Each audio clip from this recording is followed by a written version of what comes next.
All right, everybody. This is Solo of Fire. This is our first episode, and this is our podcast. It's going to be hosted by three really cool dudes. We don't know if you guys are going to think they're cool, but you know what? We're going to do it anyways. Starting off, my name is G. I work at MMA Hype Watch. I bring all the latest and newest, craziest things going on in the MMA world. I've been doing it for about 2, 3, 4 years now. I've studied all types of forms of martial arts, from taekwondo to boxing to kickboxing to jiu-jitsu, and I just really, really, really love the sport, and I'm very, very glad to be here and be in this thing with these two special guys, and that's Chris and that's Roberto, and I'm just can't wait to do this. Nice to meet you guys. Same here, man. Well, I'm Robert. I own fightbookmma.com. Been doing it for about 3 years now, and I just love the sport. I used to cage fight, I used to kickbox, and injuries just got in the way, so instead of me continuing with this career, I just turned around and became, doing this media website. So, yeah, so that's who I am.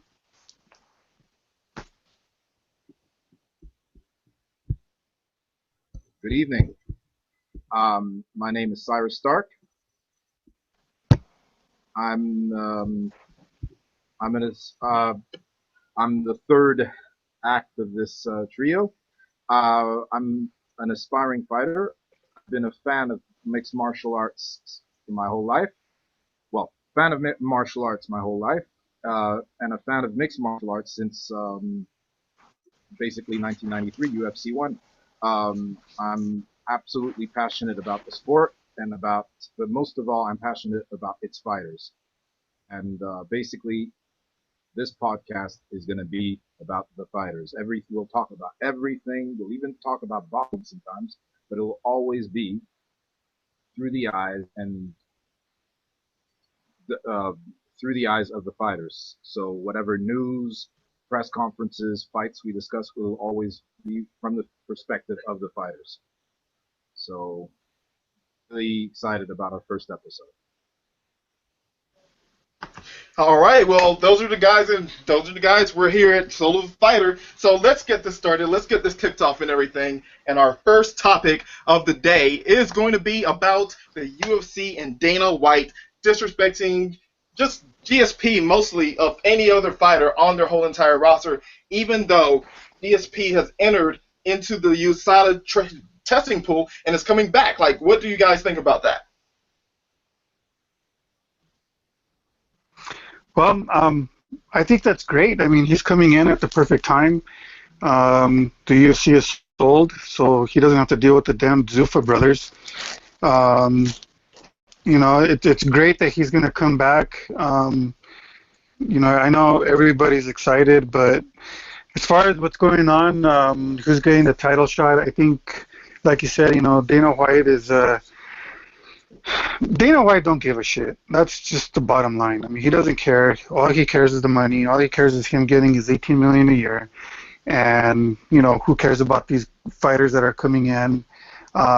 Even though he said anytime GSP wants to come back, he'll get the title shot. And look what's going on. It's going to be Wonder Boy against Tyrone. So, I don't know.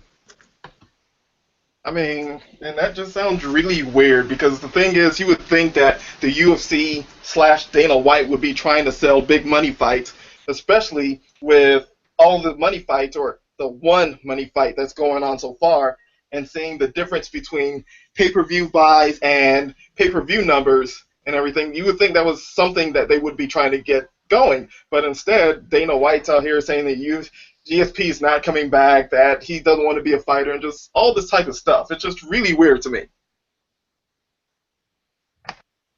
Absolutely. It's just, I mean, for a guy who's been in the business as long as Dana White, it just does not make sense. It's both, unethical, but also poor business acumen. Because your greatest star, one of the greatest to ever do it, and arguably the greatest pound-for-pound fighter wants to come back, and all you have to say is negative talking about how he doesn't have a stomach for fighting. It's like brand damaging. You're damaging his brand and yours because imagine. But I was reading something today. I think Dana White is scared of GSP in the sense that he's scared of what GSP will have to say. GSP has always been the consummate professional. He's always been a gentleman, and he's always tried to accommodate the UFC. I think that is all changed, and Dana knows that. And Dana only has himself to blame. He behaved at the post press conference of UFC 167. He threw GSP under the bus. His greatest fighter, his greatest box office star, threw him under the bus, lied about him, and okay, fine, you can say what you think, right? That's one of the things, the greatest things about Dana is he would Right. always tell you exactly what was on his mind. But Dana also lies, and basically, I don't know, for whatever reason, he wanted GSP. I guess maybe he knew GSP was thinking about retiring, so he wanted. What's the number one rule of UFC? You always leave your belt behind, like someone takes it from you. And I think he was really counting on Johnny Hendricks leaving the belt behind. I'm not going to get into the discussion whether who won. I personally believe GSP won unanimously. No problem. I have no problem with the decision. But Right. obviously Dana wanted Johnny Hendricks walking off as the victor, as the new UFC welterweight champion. He didn't get what he wanted, so he threw his toys out the pram. Now you have him basically just, it's almost like slander because he's saying things that aren't true. The GSP is actively saying, I want to come back. I'll fight anybody from middleweight, even I can go down to lightweight. And all he's saying is, trust my words, he's not coming back. I think he's doing his best to ensure that GSP won't return. And the thing is, like, if you look at the UFC's dealings under Zuffa, they will lose money. They will put large sums of money on the table and ignore it. And basically cut off their noses to spite the face if Pretty it much. means they keep control. So that's the way I see it. I think he doesn't want GSP coming back because he's worried about what GSP will say or what kind of because basically GSP is free now. He's completely free, and he's gonna speak his mind. So I think he's already got his hands full with the Diaz brothers. So he's thinking, nah, man, if GSP's coming back and he's pissed, maybe, I'll be in trouble. I mean, he That's right. really should be in trouble. Just considering some of the stuff that he's saying, it's like a lot of people are thinking that, oh, Dana White's trying to bait GSP to come back. He's trying to basically get him infuriated into making him want to fight. But it sounds like a really, really just out there type of theory that Dana White is intentionally trying to make GSP mad to make him come back and fight. Because GSP has already said he's wanting to come back. With even the text messages and some of the things that people even have, like Tyrone Woodley, saying that GSP wants to fight him. It's kind of just weird that GSP has proven that he wants to fight, and Dana White would still do this. And GSP is probably going to come back, and he's at some point in time, at some presser, I'm thinking that he's going to come back and say something that's going to just blow Dana White away, just completely embarrass him, and that's one of the things that Dana White's probably going to have to watch out for, considering at this time. Yeah, I completely agree with you. And besides, I mean, I just like to add, since when is talking trash to GSP ever worked? When has it ever worked?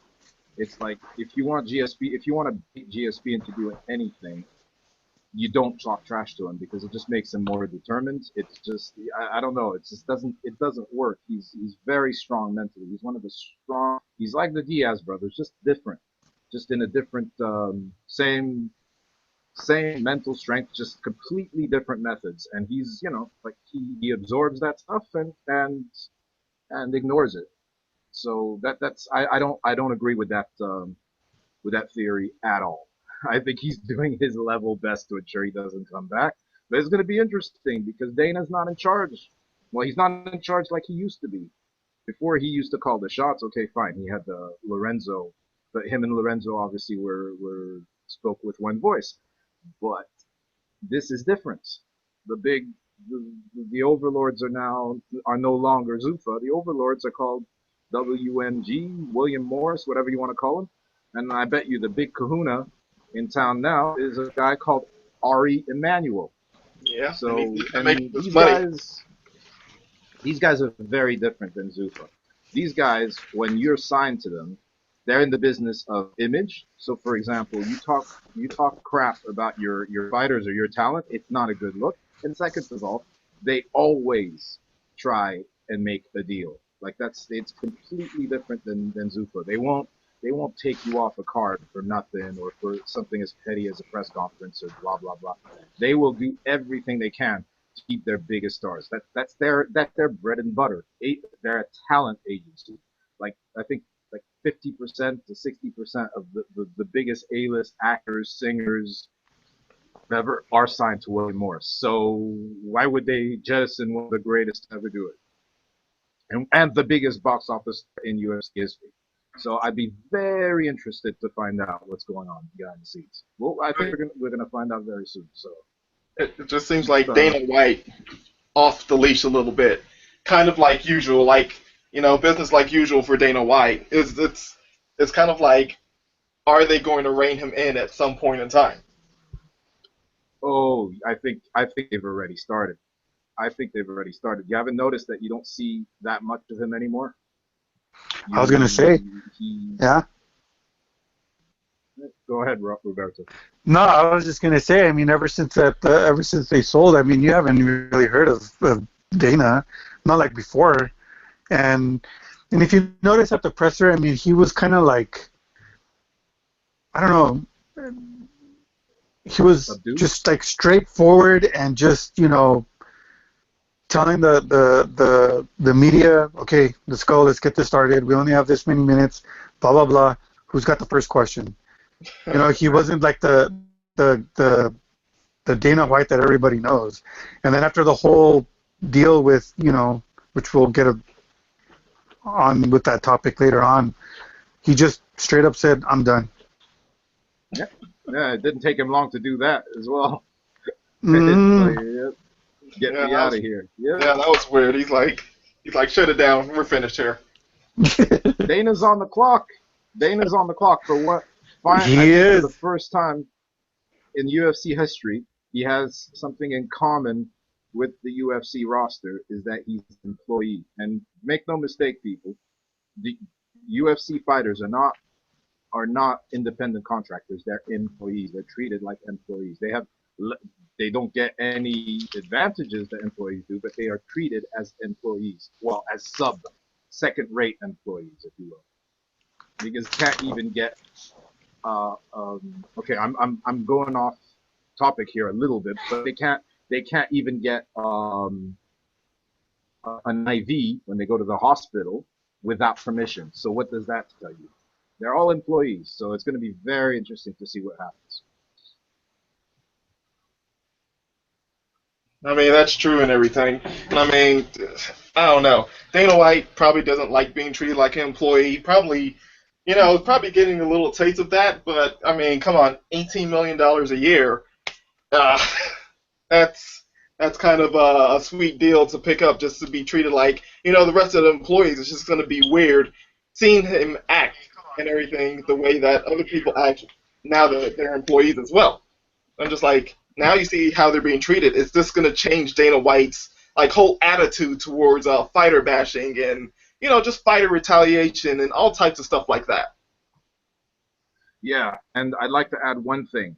The $18 million a year, he could make a lot more or a lot less. Basically, his deal, I looked at it, and I'm sure you all did, it's also dependent on how well the UFC does. For him to get paid, the ship needs to run smoothly. I don't know. I'm not a businessman. I'm not a genius in that kind of field at all. I'm not that experienced, but I know this is that bashing your talent or bashing your employees or your company, because the fighters are part of the company, but bashing any part of the company is not does not result in usually does not result in great great pay-per-views or great business. So Right. there's a little tidbit of information. Maybe he'll see that after the first year, and he's like, "Hey, I didn't make as much money as I thought I was going to make," and that's probably because you're fighter bashing your fighters, and they didn't feel like performing. Well, how's about not talking about like GSP losing his nerve? Maybe that would help. I don't know. Again, I'm no genius. Yeah, that would probably help a little bit, but hey, we'll see. We'll Just a have to little see. bit. Little bit. So I mean, Gee, go ahead. no, I was gonna say GSP's never gonna lose his cool. You talk all kind of trash to him, and he's gonna be like, okay, you'll see what's going on in the cage. Then I'll show you. But you can talk all the shit you want. That's fine. I'll listen. I'll listen to you. Cry on my. Here's a tissue. Drink some more Similac. Let's see what happens. That sounds like GSP. And then I'm going to buy a can of NOS energy with my money. I was not impressed with his performance. Right. Oh man, classic. That was brutal. Oh god, I miss the dude. I really think he comes back. I'm It's so like glad he's back, man. part of MMA history right Oh, there. man. Yep. Yeah. Oh goodness. But yeah, I mean, it's just a weird type of thing. I'm pretty sure Dana White is probably going to be eating his words like he normally does with GSP. Like it's gonna happen. There's no doubt about it. GSP's going to come back. He's going to prove Dana White wrong. Dana White's going to stop his comments. He's going to have nothing to say. And so it's just like, why does he decide to fall into his own trap yet again? And that's just going to have to be a topic that unravels itself. Nah, man. Like basically, there is no way. Like GSP will return if he really wants to return, and I believe he does. Because he's a fighter, and if he says GSP doesn't talk just to, like, he's not like McGregor. He doesn't, need attention. He's never been an attention seeker. So if he says I'm back, he wants to fight. So I just don't see any part of that evening, the GSP's return going well for Dana or Dana looking good. It's just the fact that GP steps into the cage, basically Dana, you're full of shit once again. And then second, basically, I think the only way he gets away with it that night is if he doesn't show up, like he did at UFC 98 with Cyborg. Did you notice? No Dana. Oh, he was busy, his kid. I don't know, like he was with his kids or whatever. So, but now I don't know if he can do that because he's no longer calling his own shots. Yeah. That was with Zuffa. This is a new day. This is we've gone full Hollywood. We're at William Morris now, and Pretty much. if they tell him you're showing up, he's showing up. Unless he, maybe he discovers his inner Diaz brothers, and like he tells them all to go fuck themselves, stalks them too all night. But He'd probably even be stupider than McGregor not showing up for the UFC 200 presser and losing out on what, like $10 million something dollars? yeah, Like, yeah, well, that. Yeah, you don't work, you don't get paid, do you? Pretty much. Yep. Yeah. But other than that, the Reebok store in Canada, yeah. they sold out of GSP's fighter kit. What? Yeah. Really? The Reebok fighter kit, they got sold out in like less than 10 minutes or something. You So want to talk about star power? Like nobody buys the Reebok. Nobody buys that horrible kit. But look at that. GSP says I'm back, and look at that. Sorry, go ahead, Roberto. Yep. No, I was gonna say as soon as they published it on their website in Canada, boom, sold out. All the Reebok kits for GSP. And that's crazy because believe it, Canada. I mean, that's weird because I have not seen a Reebok fight kit out in public yet to this day. Me neither. Yeah, no, me neither. Me neither. I heard of a sighting out in the wild somewhere in LA, and it's Steffi Haynes from Bloody Elbow. She said this really funny story about this guy.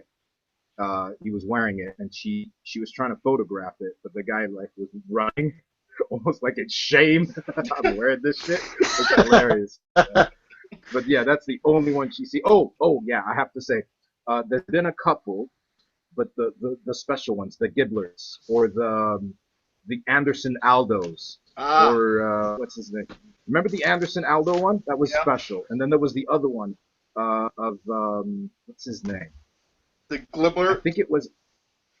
No, there was another one. It was, what's his name? Mike Pyle, UFC heavyweight champion. Remember that one? That was special. And I'm not goofing on Mike Pyle. I love the guy, but Mike Pyle, I'm pretty sure has never fought a heavyweight. No, no, like, maybe in his dreams, but that's one of the all-time, performances to win heavyweight when you've never fought, to win the heavyweight UFC title without ever, so that's really impressive. So, Mike Pyle, you probably on the UFC video game. Probably. Oh yeah, there you go. And of course, the highly rated CM Punk. Never fought a fight. Never fought. I mean, and somehow higher ratings than Nick Diaz. Pretty much, still undefeated. Exactly. But, I'm not gonna bag on the guy. It looks like he's really training. He seems really confident and everything like that. And I mean, it's just kind of like, as much as I'm gonna rag on CM Punk and be like, he's just some guy who has the star power to wiggle his way into the UFC and everything, I really think he's gonna come in there, and I think he's gonna actually put on a performance that's probably gonna wow a lot of people, even if he doesn't win. Yeah, he's I have nothing against the guy personally. I really don't. I admire him. He had a dream. He seized it. Okay, they fast-tracked him because of his fame, but that's not his fault. They did. They saw dollar signs, and he went for it. But he's still going to get into that cage. I never had anything against him. I know very little about him. But everything I've heard about him, pretty much, I've liked. But I have no problem with him. I'm really looking forward to his debut. I never had a problem with him. I had a problem with the situation. I hate the game, not the player. I hate the way that basically he's going to be earning close to $5 million a fight, and that's fine. That's good for him. Get it while you can. Get it when you can. But the very day they signed him, they find. Remember the day they signed him, they announced it. Nate Diaz came in heavy, and he got 50% of his fight purse taken away because he came in heavy and because of his swearing and this and that.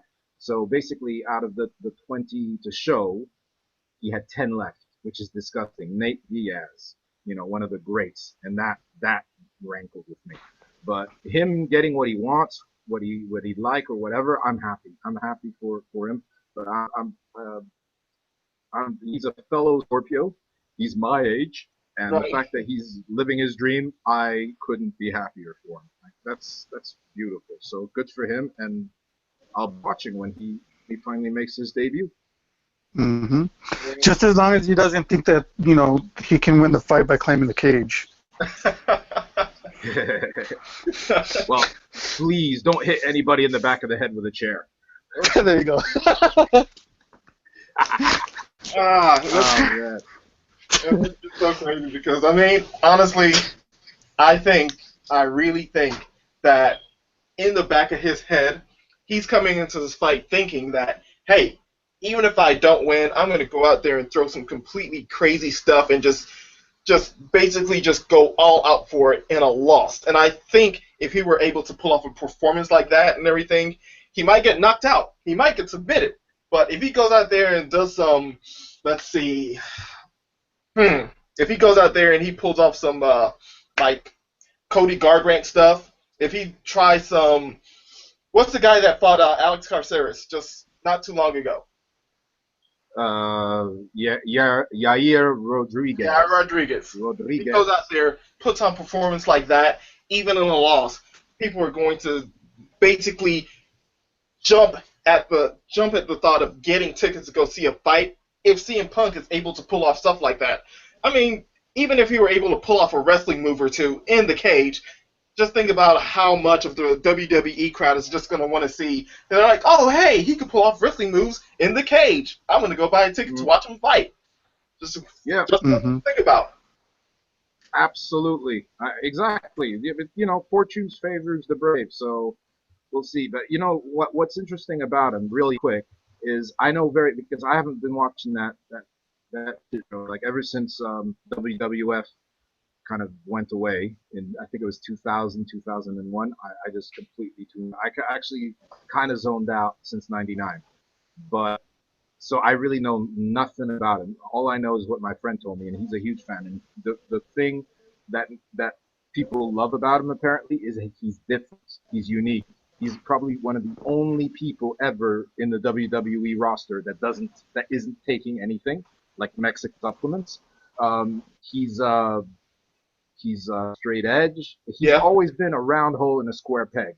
So a square peg in a round hole, if you will.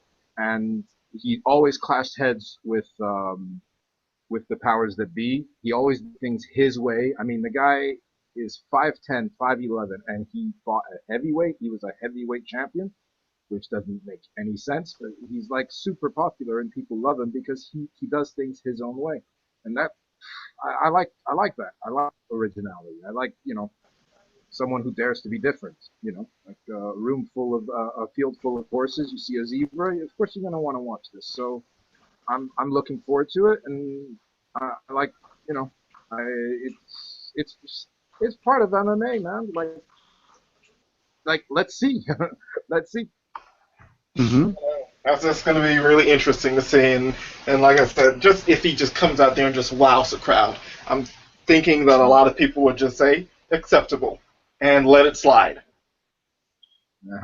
Exactly. 37 years old. So what? Like, he has nothing to lose. Just go out there, do your thing. Hands up, chin down, as they say. And, go for it. Go for it. Take the $5 million.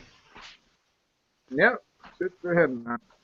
People, like, you get in a cage, you should be getting paid. You can't get paid too much. You cannot. You could $100 million at John Jones or anybody, I will not bat an eyelid.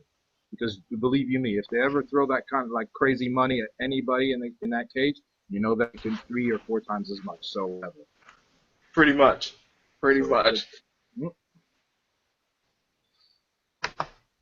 So, I mean, other than that, let's go to a different topic right now. And this topic has more to do about Roberto. Roberto, look. Yes. All your accomplishments and everything. You had a lot of big stuff going on over this last weekend with Winklejohn Camp and cage fighters and everything like that. Like, congratulations on that. That was amazing stuff, and it just shows the type of work that you put into the MMA world. Like, can you tell us like some of that, like how you feel, like what do you think? Like, give us your thoughts here. I need to hear this. Well, as you guys know, I mean, I went and covered King of the Cage on Saturday. The first time I covered them was back, I believe, in June, July, somewhere like that. Right. And that was my first time. It was my first time covering King of the Cage here in Albuquerque. And I mean, it was. They can put on a show. What I love about King of the Cage is 90% of their fight card are amateurs. Right. And they're all local amateurs. Some might be from, a state nearby or whatever, but usually their pro card is between like 4 or 5 pro fights. But that's the one thing that I love about King of the Cage, man, is they love to showcase the amateur fighters. And, well, that same night that I did that article, the King of the Cage people texted me and said, hey, we want you to cover our next event in Albuquerque. I was like, all right, cool. I'm honored. That's professional stuff right there. So, yeah, man. And so here I am. This past Saturday, another great card, another spectacular show. The first, I believe, 5 fights finishes in the first 2 minutes of the first round. either by knockout, by submission. It was just, I mean, these amateurs, they put on a show, man, and it shows. And what I love too is that they have a good following with their friends and family. Sold out crowd Saturday, so it was really, really, really cool, man. Two of my friends fought on that card. One from Juarez, Mexico. His name is Cesar Samaripa. He fights out of here in Albuquerque and trains out of Fit NHB. But that's where he's from. He's from Juarez, and he lost. But man, those guys, man, they put on a great fight. And my other boy, Chris Brown, Houston native, but trains out of here at Albuquerque at Winklejohn's. Okay. And yeah, he's really, really good friends with Diego Sanchez. I mean, they're like best friends, and really good friends with John Jones. So, you know, he won. Awesome fight, man. That kid that he fought, dude, that boy's got a chin, man, and he's gonna be one to look out for. But yeah, man, it was really cool. The King of the Cage, man, they know how to treat me well. They treat me like family, which is what I love. And Sunday came. Well, that Saturday night, I met Arlovsky. He was there cornering one of his fighters. Okay. Yeah, I had the chance to talk with Alistair Overeem. Pretty cool guy. He was really reserved, but you know, he answered a couple of my questions, and you know, kind of strayed away from media and became like a fan. Took a picture with him, but other than that, man, it was pretty cool. A lot of badass fights, man. I can't wait to cover them again. Usually, what I do is I like to publish my work the next day, but Sunday was just so hectic that I couldn't do it. Monday came, published the article. Not even like 5 minutes later, man, King of the Cage posted on their fan page, and you know, just to see my article on the promotions fan page. Right. I mean, that to me that just blew my mind. I mean, that just shows how much they appreciate my work. And then, like, not even 15 minutes later, it's on the Jackson's MMA fan page. I mean, how cool is that? I know, that's like a big fan page, and they don't post, you know, substandard stuff. Like, they post high quality stuff, just kind of like they're high quality fighters. So that's a big nod in your direction. Mm-hmm. Yeah, man. I mean, it's for local promotions that we cover, you know, because of the website. I have people that, you know, they're all over the state, and they like to cover, you know, their local events. And you know, I do get the articles that they write on their fan page, but for my article, as far as with, you know, the King of the Cage event to be posted on Jackson's page, I mean, that's huge. Just recognition of hard work. I mean, it's, you know, so many people out there, you know, would love or wish to have their stuff, you know, just recognized by even anybody, you know, like King of the Fighters, you know, Cage Warriors, anybody, just anybody. And I know so many people just looking to get their stuff noticed. So them noticing you, it's just, like I said, it just attests to your hard work. And, you know, it's just something we just needed to talk about here so people understand, you know, how much work you actually put into this whole MMA thing. Yeah, man, you know, when I first started, you know, Fight Book MMA, it started off like 5 or 6 years ago. It just started off as a Facebook page or a Facebook group, and we only had 10 people in that group. And it was just 10 of my friends that we just like to talk about MMA, and what other place to do it but in a group. And, you know, little by little, we started getting people to wanting to join the group.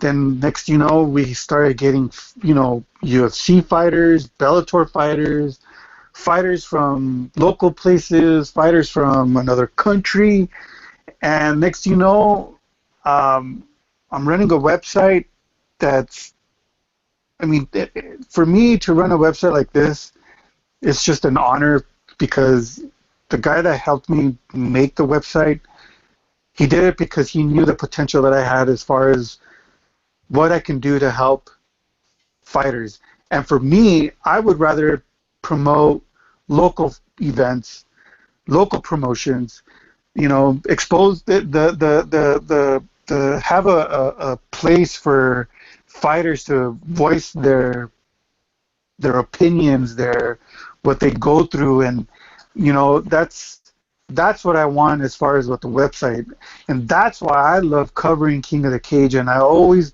been a huge fan of theirs. You know, that was one of my dreams to fight for that promotion, and it never happened, but I still feel great knowing that I get invited to cover their events. That's so amazing. You know, it's just, yeah, it's awesome to be able to be around people that, you know, that love the sport as much as I do, and want to have these amateurs, you know, get their name out there, because let's face it, man, without these amateurs, we're not going to have a UFC, we're not going to have WSOF, Cage Warriors, Bellator. None of these promotions would be around if it wasn't for these amateurs. And these amateurs desire some website to acknowledge them.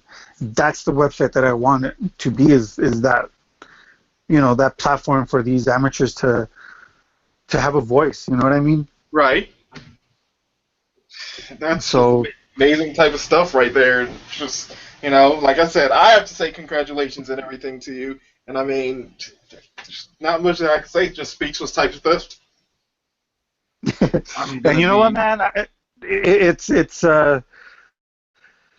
fun because, you know, a lot of my writers, you know, I can get, you know, I have my connections now because of what I do with a lot of these big promotions. You know, I'm really cool with a lot of the PR guys, and I'm friends with a lot of UFC and Bellator fighters, you know, that, you know, all I got to do is just send a quick text, they'll respond, and if they are available for an interview, I get one of my writers to do it. Why? Because I want those writers to experience what I experienced in my first 2 years of doing this website. You know, so it's a good feeling to be able to give another person that opportunity to do that. And, you know, soon we'll be able to get fighters on this podcast as well. I mean, like I had you guys Google my friend Robert. Yeah. You know, big news with him. So hopefully we can get Frank and him on the show. So, but yeah, man, King of the Cage, bro. I love that promotion, man. That promotion is top notch. You know, they are, and I had a little inside scoop, you know, with my friends there at KOTC that big things are coming, man. They're telling all their staff, just be patient. Big things are going to be coming for King of the Cage. So I can't wait, man. And I'm glad to be part of that journey, man. That's awesome. I mean, and when is their next fight? Like, just give everybody out there. Tomorrow? Tomorrow. Next event. Yeah, because their weigh-ins were about 15 or 20 minutes ago. Wow. So they push, man. They do fights at least one fight a week or every other week. Right. Brilliant. Where can people catch them? Like the weigh-ins, the events itself. Can people catch them on YouTube or? Oh, for King of the Cage, if you have DirecTV, it's on channel 214. Okay. And that's on MAVTV. That's their broadcast. So you know how, like, there's Access TV, there's Spike, there's UFC on Fox. Well, they own their own network, which is MAVTV. which on DirecTV is on channel 214. And if you have Verizon FiOS, it's on channel 810. But if you have DirecTV, man, you get that. You can watch them for free because it should be part of your package. Okay. And their fights, That's great. yeah. What's cool about their events is everything's recorded. Then they go back, and 6 weeks later, you get to watch the events. Well, Great. So yeah, so they edit everything out. Have some fights that are coming up that's going to be live. So I don't remember which ones they are, but it's there's a couple events this year, I believe, that they're going to be live. So that's going to be pretty cool to watch. all right. That's really exciting. Put it in DirecTV. Talk about it. I just like to add, if you guys are interested in reading or like watching more of Robert's work, check out his amazing website, fightbookmma.com.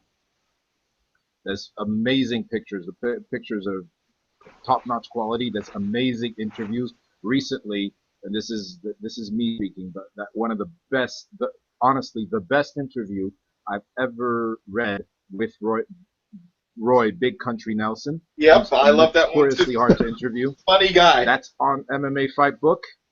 And as well, I would definitely recommend the interview with Andrea KGB Lee and Andy Nguyen. I don't know if I'm pronouncing her name right. Nguyen. Nguyen. Okay, sorry. And It's great all right. interview. She always says that people can't never pronounce her last name right. So Nguyen. It's Nguyen. Nguyen. Okay. Yeah. Andy Nguyen. Great interview. Great pictures. Did I say it wrong again? No. That's you're good, man. So yeah, great interview, great pictures, great website. You can go on the website. You can also join the Fight Book MMA community on Google Plus. It's thriving. Yep. So you guys, please feel free to go and check it out. It's really good, and there's plenty of content. There's plenty of amazing fighter interviews, and I mean more good stuff than you can shake a stick at. So I would really recommend. I'm a fan myself. So I definitely have to agree with Chris on that one. I mean, like, if you guys are looking for the newest up-and-coming fighters and everything like that, Fight Book MMA and Roberto basically have it covered, hands down. And that's what I have to say about that. Fight Book MMA. Thanks, guys. Yeah, man, I try. I mean, I cover from Muay Thai to boxing to MMA to now. You know, we're actually starting to cover some grappling in New York. So that's going to be pretty cool. You can actually watch, like, if there's no fights during the week or you can't watch a certain fight or whatever,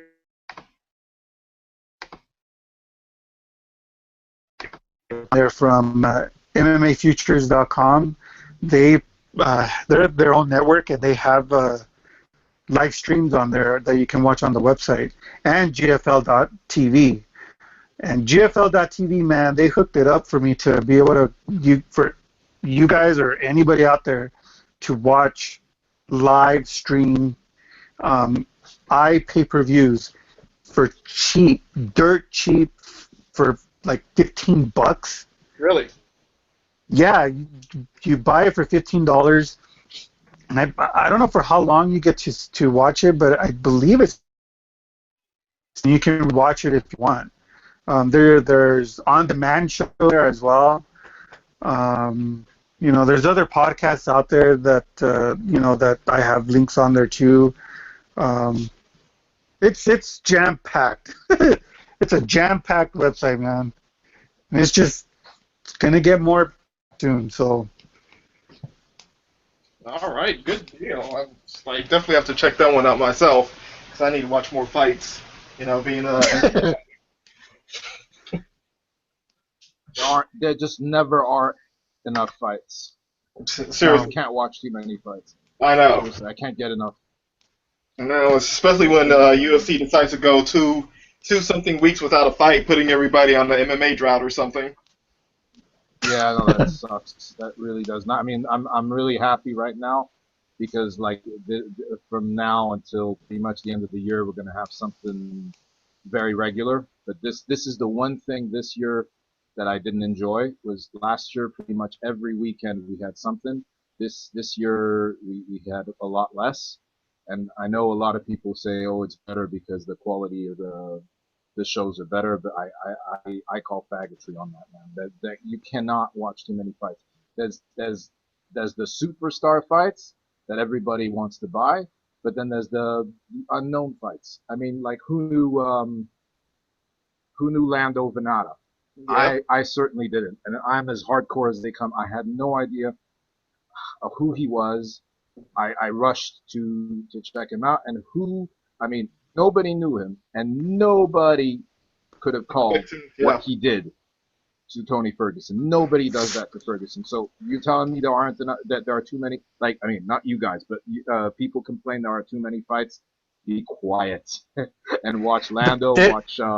Didn't I tell you guys? Didn't I tell you guys before that fight? Didn't I say? Yes, yeah. Look out for that dude. Watch for that told guy. Me about him. Wait for this fight. And, and you guys were like, nah, ain't nobody gonna want to beat Ferguson. You crazy, man. No, man. All right. And then look what happened. Boom! Everybody wanted to be a fan of Landau, but because nobody, it's funny to me because you see these fighters come into the UFC, but how do they get there? Exactly. They're brought the UFC to want to bring him on to the big, to the big scene. But man, that boy. Yeah. I thought for sure he was gonna finish him, man. Yeah, he made one mistake. He followed him to the ground. If he'd made him stand up, he would have gotten the upset. I mean, I'm not faulting him for it. I mean, that was one of the greatest losing performances. I mean, there's guys who've knocked people out, and have been less successful than he was in losing because he just went out there like a badass, went out like a badass. So I have no. Man, that kid's gonna, and I mean, he's a featherweight fighting a monstrous lightweight. I mean, Tony Ferguson is bad news for. And look what Tony Ferguson did to Barbosa. I mean, look what he did to him, and Lando just bamboozled him. He hurt him.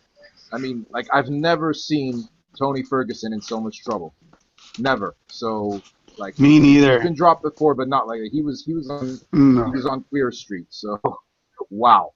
And I can't wait for the next fight. And me neither. The other one, Eric Perez. You told about him too. What did I tell you too? Watch out for my boy Goyito, man. He's gonna come in and prove everybody wrong because of the way his last performance was. Right. Everybody thought, it's gonna be an easy fight. No, I knew that he was training hard for this camp, and man, Goyito, man, he brought it. What a performance. A UFC debut against another monster in Cisco Rivera. And look what Cisco barely touched him. Cisco could never do anything against him. The guy was just, I mean, he shut him down. It was and how old is Perez? He's like what, 20? I think he's like 21 or 22. He's a young cat, man. His older brother is a badass too, man. But he fights in Mexico, so it's really hard to watch those fights. Yeah. No, I bet you. I mean, YouTube is great, but you can't get everything. But Yep.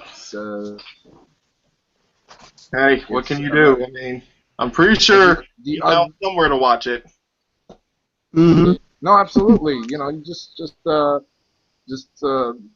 keep trying. Like, that's what Google is for. And like I've every time Roberto or anybody tells me about something I've never heard about, the other one I've been reading up on and checking out is correct me if I get it wrong, Roberto. True True Farm Form Sports Entertainment. or something like that.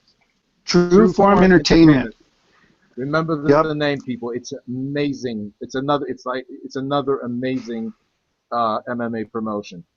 And I mean, all of Mm-hmm. these, whether it's King of the Cage, whether it's True Form Entertainment, whether it's even Legacy. What I love about these smaller promotions, these not smaller, up and coming promotions, is they they prove that there are superstars that are not in the UFC. They're not in the UFC yet, Right. but they're there.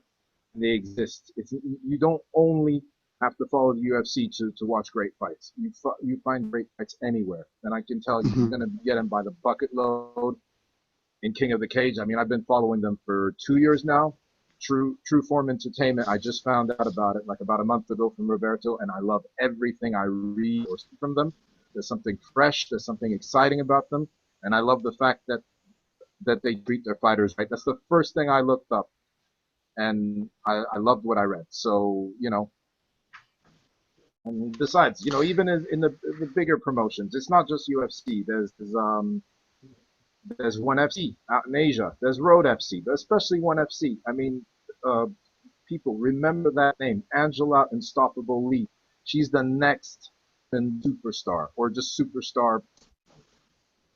You know, flat out superstar. She's a special talent. So Right. you don't have to just stick to UFC. There's plenty of amazing fighters and personalities out there. So I Very true. mean, Mm-hmm. any never like, and I haven't even mentioned Bellator. I watch Bellator as often as I can. There's amazing fighters in Bellator. I know they're definitely coming right behind the UFC, like almost close enough to tap them on the back. I mean, like especially if they were to pick up Rory McDonald, as you all can see, Rory McDonald right here. I mean, that would be a pretty big All thing. hail. Yeah, like imagine Yep. that they pick up a fighter. Sure, he lost his last fight and everything like that, but look at Rory McDonald's fight against Robbie Lawler. They could be like, oh, Robbie Lawler lost two, Rory McDonald lost two, and everything. So there's no like loss in quality here because Rory McDonald is a pretty big thing and everything without even being a champion. Like that's a pretty big deal if Bellator were to pick him up and everything. And now they're starting to build a roster and everything that hey, either former champions, could be champions, are all here. So you never know. It's always a toss-up. And then that just leads the way for other promotions and everything. So there's no such thing as, say, smaller promotions and everything just kind of, trying to come up and hit the UFC. It's like now they're all being brought up to about the same level because with free agents going left and right, it's almost anybody's game, especially with the UFC losing people Exactly. on the fight and their whole mistreatment of people. hmm And don't forget, Rory McDonald's stock. I mean, his stock was high, but it went up 100-fold because of the simple fact that Tyrone Woodley knocked out Robbie Lawler. And who was the last guy to beat Tyrone Woodley? And not just beat him, shut him down and piece him up. A Rory certain McDonald. Canadian called Rory McDonald. Yeah.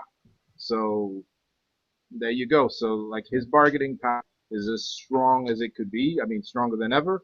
So basically, wherever he decides to sign, be it UFC, Bellator, ONE FC, I'm looking forward to watching him. Right. That's I mean, definitely going to be awesome stuff to see him fight anywhere. Rory. Let's say he goes to ONE FC. Rory versus Funky Ben Askren. Who wouldn't Insanity. buy that pay-per-view? Yeah, exactly. Like, you know, him versus any of the welterweights they've got in Bellator. That's. I mean, I don't care who he fights. That would sell itself. I mean, him versus what's his name, Paul Semtex. Yeah, that would be amazing. Exactly. Him versus hey, don't forget Koreshkov, Andrew Koreshkov from Yep. Russia, I believe. Look what he did to Ben Henderson. Nobody does that to Ben Henderson. He shut him down. He Not shut even him down at that. Ben Henderson's strongest. Yeah, and that was amazing. And that boy, that welterweight champion of theirs is truly world class. And I'm not saying he'd walk into the UFC and take the title, but he easily Yeah, walk he's into up the there. top 10, and he'd give anybody trouble with that kind of grappling, that kind of strength. He could give anybody. So don't drink the UFC Kool-Aid when it comes to nobody else matters. Right. It's just there are superstars out there you haven't heard about. It's like Ronda Rousey said, I've always been a superstar. You guys just didn't know it. You guys took time to catch up. And I'm telling you, there's plenty of amazing fighters, superstars in the waiting out there. And don't deprive yourself of watching some amazing fights. Pretty much. And that Angela Lee versus Mei Yamaguchi was one of the greatest fights I've ever seen. It was in April. And it was one of the great, I mean, never mind women's fights, one of the greatest MMA championship bouts I've ever seen. Back and forth. And technical. They both were, yes, technical, heart. I mean, they both got each other in some tight submission holds. They both were in serious trouble at certain points. Angela Lee got dropped and got up, and they kept going for 5 rounds. I'm not, just in case whoever's listening or whoever hasn't watched that fight, I'm not gonna tell you the result. You guys can discover yourselves. But watch that fight. It's amazing. Right. So, I mean, other than that, let's start winding down here, guys. But there's something that probably needs to be brought up and talked about right now. I'm pretty sure both of you already know what it is. It's the biggest highlight of the night. It's the UFC 202 presser. What do you guys think about that whole entire fiasco that just went down tonight? What do you guys think about that?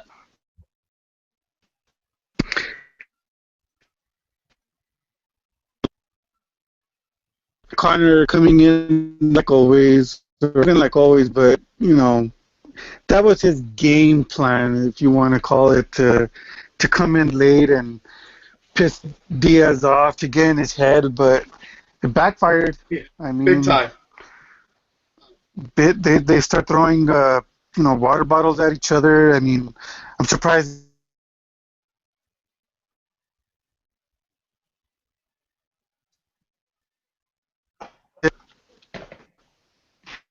But yeah, it's just crazy, man. That presser is just ridiculous. Yeah, true. Go ahead.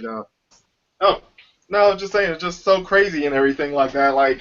Fans are screaming oh, this was set up, this was WWE stuff, and all types of crazy stuff like that. Oh, hey, Nate Diaz and Conor McGregor were texting each other hey, where you at? Oh, I'm running a little bit late. Hey, I'm gonna throw bottles at you after I get up. What color shirt are you wearing? Oh, I'm wearing a blue shirt. Oh, okay. I just want to make sure we're not matching. How could you fake that? That's exactly one of the craziest things and everything, and it's just so weird because if anybody actually watched that video and they were watching Nate Diaz, they will actually see Nate Diaz. He's sitting down there and he looks off.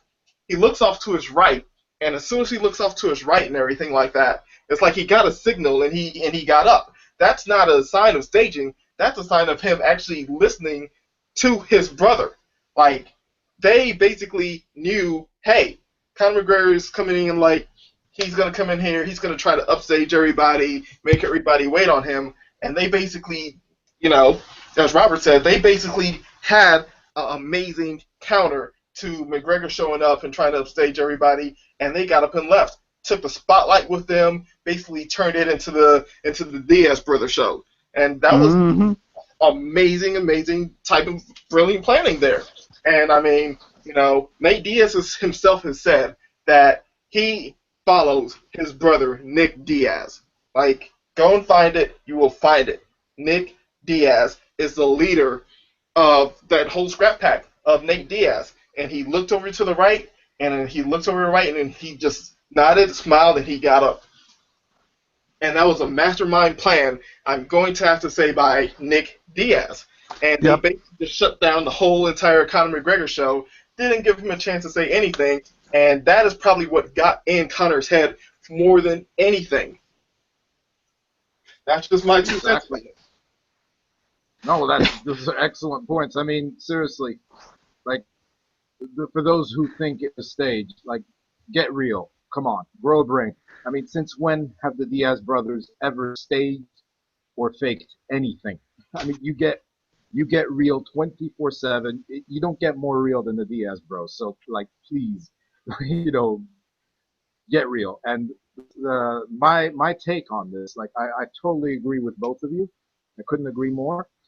My take on it is also Conor's scared. That's what I believe. Like, he's I think he's like beginning to realize, like, the whatever, the hubris or the clouds of hype are clearing, and he's realizing, I have a monster in front of me, someone who does not get tired, someone who just does not get knocked out. Right. So I'm gonna have to stand in that cage, go head to head with him for 25 minutes. That's a lifetime. That's if it lasts that 5 long. minutes is a lifetime. Yeah, seriously. Exactly. That's if it lasts that long, because all Diaz has to do, and he remembers that, is take him to the ground and choke him out. And basically, he won't even get that far because Conor is known for tapping out as soon as he's in any kind of trouble, any kind of difficulty. I'm not saying that to hate on Conor, but it's the truth. The proof is in the pudding. The 3 times he's ever lost, they were submission holds, and he tapped real quick before he got hurt. That's just the way it is. So basically, I think he's realizing that, like, he can't, like, a big part of how Conor got to people was through trash talking. He says it himself. There's 3 ways to break a man's spirit. Do it verbally, do it physically, do it mentally. So basically, none of those 3 works with the Diaz brothers. So it's funny that sorry, go ahead. No, go ahead. No, I was just gonna say, it's funny that you said that he's scared, because after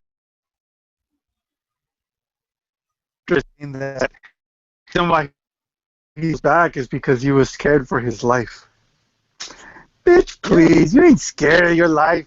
You're scared that you're gonna get your ass handed again in front of millions, and you're gonna go cry to your touch butt buddy and play touch butt out in the park again because you lose against Nate Diaz again. Man, that fool's crazy. No, you're absolutely right, Robert. It's also, I think the other thing that's kind of interesting is, either he realizes that Dana's not in charge anymore, or he realizes that Dana ain't going to indulge his nonsense, indulge his antics anymore. So that makes him uncomfortable. It's very easy to be confident. It's a lot easier to be confident when you know the jungle is on your side. Right. Mm-hmm. Like, and as soon as against Albert. Yeah, and as soon as Conor started throwing those bottles, you can hear Dana in the background. No, Conor, don't pick up those bottles. No, don't throw it. No, talking to it like he's his freaking dad. Come on, man. He's a grown-ass man. He can do whatever the hell he wants. And then what does he do? He starts throwing those damn bottles, and then you can hear him in the background, Dana, that's it. I'm out. Right. It's over. Yeah. Peace. Dana, not only was he his father, Dana was his bodyguard. Imagine, like, I'll never forget Cub Swanson saying, like, no, Conor talks a lot of shit. It's one thing talking shit like Diaz brothers. Like, they'll talk shit to anyone. They'll talk shit to a heavyweight, but they'll do it by themselves. The thing is, he said, like, the first time he ever met Conor, Conor came and started talking shit to him, and Cub got up to, to start piecing him up, and he was surrounded by UFC security and Dana telling him, no, you can't touch him. I mean, fights break out all the time. Historically, It happens all the time. I mean, it happened just Mm-hmm. recently with Nate.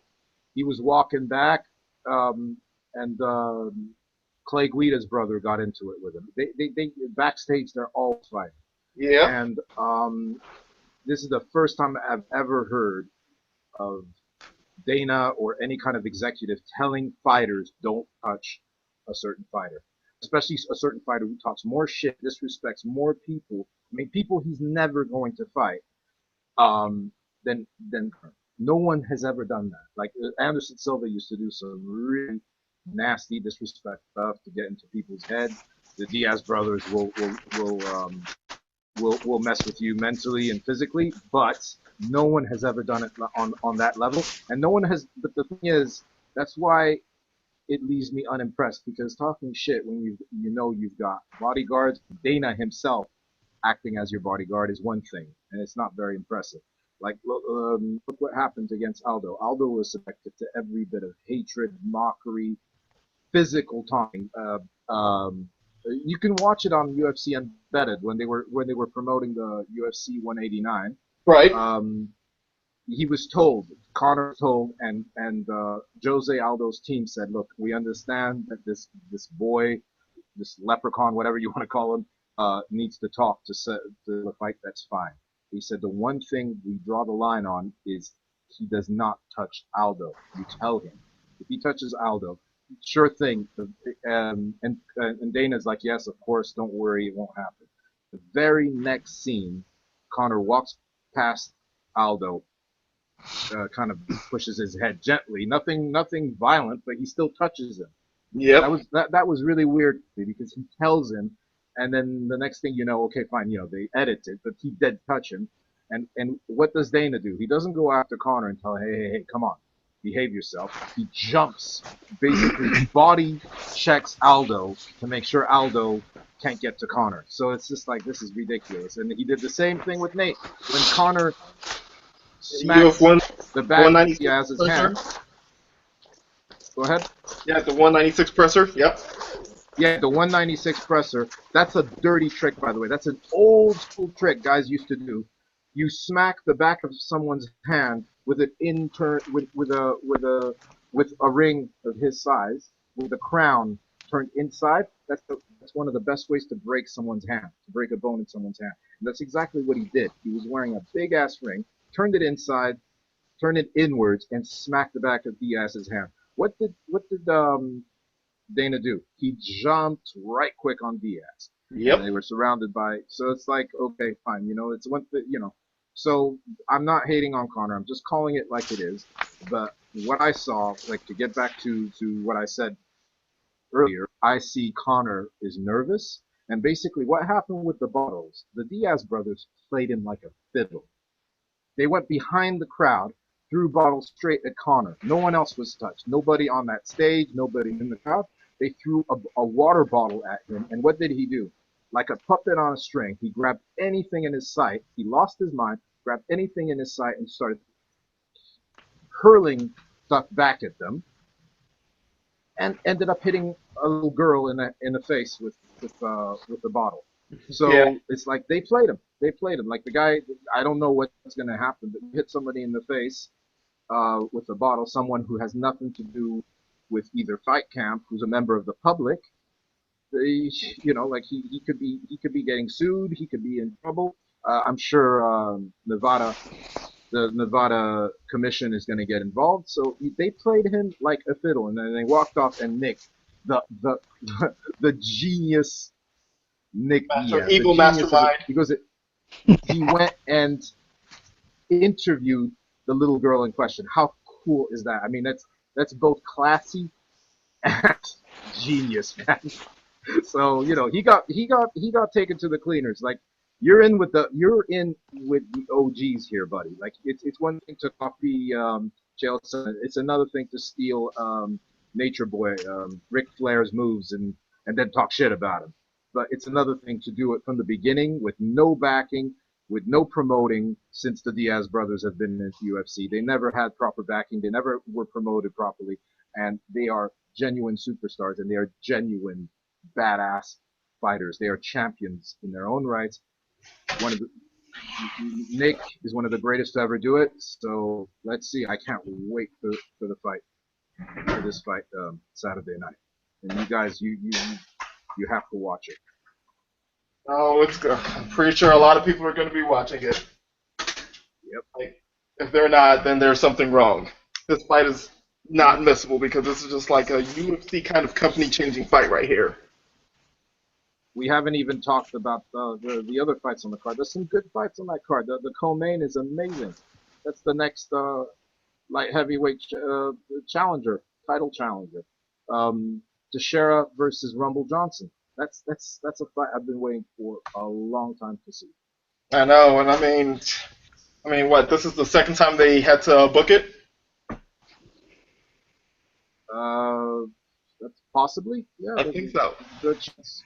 Not sure, but you know what? We might actually have to cover that the next time because I mean we're running upon our hour here, and I mean there's just definitely a lot of pretty good topics this week and everything, you know, especially about Roberto.